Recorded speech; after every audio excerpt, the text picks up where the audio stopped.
বৃহস্পতিবার দুপুরে উদয়পুর টেপানিয়া সমষ্টি উন্নয়ন আধিকারিকের কাছে পঞ্চায়েত নির্বাচনের জন্য মনোনয়নপত্র জমা দিতে গিয়ে উদয়পুর টেপানিয়া জাতীয় সড়কে আক্রমণের শিকার হন কংগ্রেস বিধায়ক সুদীপ রায় বর্মন।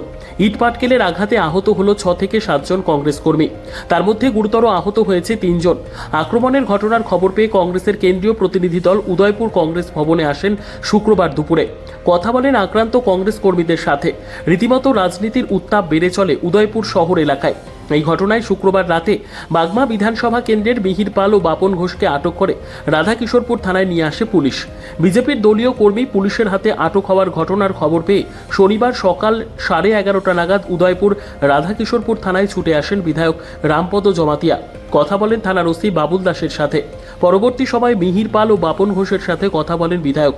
পরে থানা থেকে বের হয়ে বিধায়ক রামপদ জমাতিয়া সাংবাদিকদের প্রশ্নের উত্তরে বলেন, গত 18 তারিখ কংগ্রেস বিধায়ক সুদীপ রায় বর্মনের উপর আক্রমণের ঘটনায় পুলিশ দুজনকে নিয়ে আসে থানায়, কিন্তু মিহির পাল ও বাপন ঘোষ এই ঘটনার সাথে কোনোভাবেই জড়িত নয় বলে দাবি করেন বিধায়ক।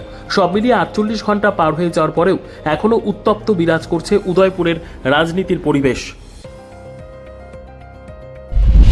এটা তো গত 18 তারিখে সুদীপ রায় বর্মন এখানে টেপানিয়া ব্লকে এসেছিল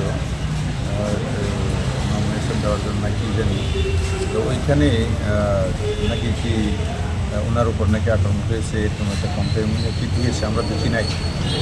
ওর পরিপ্রেক্ষিতে পুলিশের মতো কাজ করেছে, তো আমরাও আমাদের মতো করে কীভাবে জামিন পাওয়া যায় এটা নিয়ে যাবো। কতজনকে আনলো পুলিশ? কতজনকে আনলো আজকে থানায়? এখন 2 জনকে নিয়ে এসেছে। তারা হয়তো ওইখানে ছিল না, তবু এটা পুলিশের মতো করেছে। কারা কারা আপনাদের মধ্যে এসছে? কি নাম তাদের? এটা বাপন ঘোষ আর মিহির পাল। তারা কি যুক্ত ছিল ওই ঘটনায়? না, এরকম যুক্ত ছিল না। আচ্ছা, কি বললো পুলিশ? এখন কি কথা হলো আপনাদের?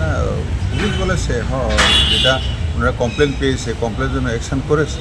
আমরা তো আমাদের সরকার তো আমরা সুশাসন দেব, তার জন্যই যেখানে যা হবে আইনে তা যাবে, আমরা আইনেও।